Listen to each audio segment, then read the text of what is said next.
बोले मैं मथुरा से आया हूँ कृष्ण जी का संदेश लेकर के, और जैसे ही माँ यशोदा ने सुना कि मेरे बेटे का संदेश लेकर के आया है, माँ यशोदा के चरणों पे लौट गई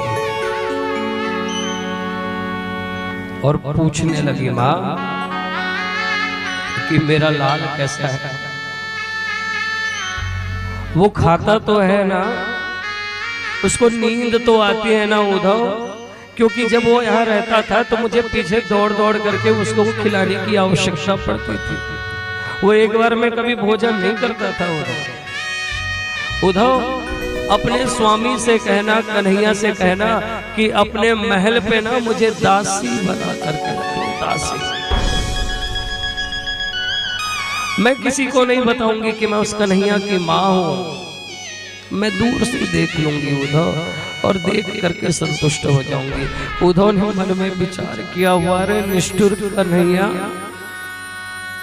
जो माँ तुझे अपनी जिंदगी से ज्यादा, जीवन से ज्यादा तुझे प्रेम करती है, जो माँ तेरे लिए सब कुछ वारने के लिए तैयार है, और कहते हैं कि जब से कन्हैया गए थे ना तब से माँ यशोदा ने भोजन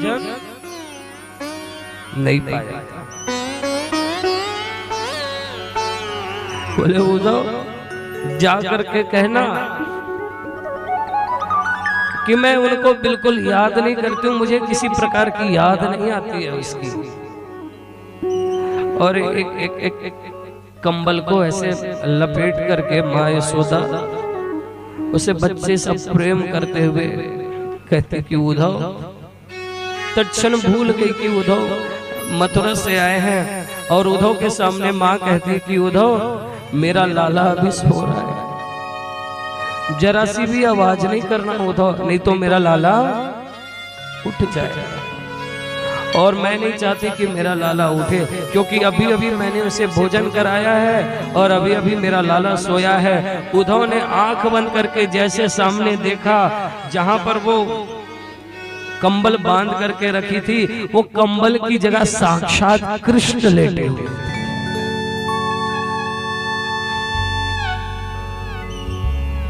उस माँ की ममता के सामने वो कन्हैया को भी विवश होके आना पड़ा। उसने स्वीकार किया माँ के उस प्रेम को, उस भाव को, और वहां पे माँ यशोदा तो चुप हो गई। अब उद्धव ने रोना चालू कर दिया। किसने चालू किया रोना? उद्धव ने रोना चालू कर दिया कि ऐसा निष्ठुर मैंने दुनिया में कभी नहीं देखा कन्हैया। इतने प्रेम करने वाली माँ, ऐसा प्रेम करने वाला पिता होने के बाद भी, और ऐसी सखाओं होने के बाद भी तुम सब कुछ छोड़ करके मथुरा गए। एक बार नारद को भी अभिमान हुआ कि मेरे से बड़ा कोई भक्त नहीं है भगवान का, तो भगवान के पास पहुंचे। भगवान समझ गए कि नारद को अभिमान हो गया, तो भगवान ने सर में पीड़ा होने का नाटक किया। सारे वैद्य डॉक्टरों को, हकीमों को बुलाया गया, सब आए, लेकिन भगवान की पीड़ा शांत नहीं हुई। तो भगवान से नारद ने पूछा कि आप ही बताओ ये पीड़ा कैसे ठीक होगी। तो भगवान ने कहा कि मेरा कोई प्रिय भक्त अपने चरण का रज ला करके मेरे मस्तक पर लगा दे तो मेरी शीश की पीड़ा ठीक हो जाएगी। नारद तुम दे दो ना। नारद ने कहा नया ना, मैं ऐसा अपराध कैसे कर सकता हूँ, आप भगवान है, चरण का रज कैसे दूंगा। 16,108 रानियों को, पटरानियों को कहा गया कोई तो दे दो, लेकिन कोई देने को तैयार नहीं हुआ।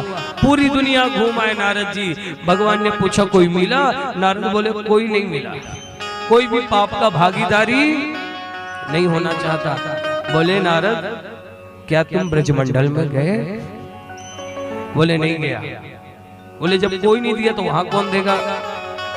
बोले एक बार जाओ। नारद जी ब्रजमंडल में आए। ब्रजमंडल में आकर के गोपियों से बोले जय श्री कृष्णा। गोपियों ने कहा जय श्री कृष्णा, और कहा कि बोलो नारद जी क्या बात है। नारद जी ने कहा भगवान के शीश में पीड़ा हो रही है। तो सब गोपियां रोने लगी। बोले क्यों हो रही है, कैसे ठीक हो सकती है? तो नारद जी ने कहा कि कोई भक्त अपने चरण का रज, कोई प्रेमी अपने चरण का रज कन्हैया के माथे पे लगाने को दे दे तो वो पीड़ा ठीक हो जाएगी।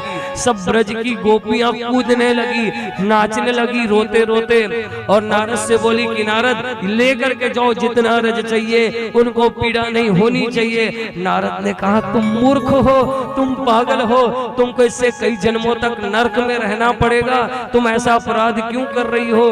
गोपियों ने कहा अपने प्रियतम की खुशी के लिए एक जन्म नहीं, लाखों जन्म भी यदि मुझे हमें नरक में रहना पड़ेगा तो भी हमें स्वीकार है नारद। और भगवान के पास ले जाकर के चरण के रज दिए, भगवान की पीड़ा ठीक हुई, नारद का अभिमान नष्ट हुआ। जितना अभिमान था कि मैं सबसे बड़ा भक्त हूं, तो सबसे बड़ा भक्त कौन कौन है बोलो।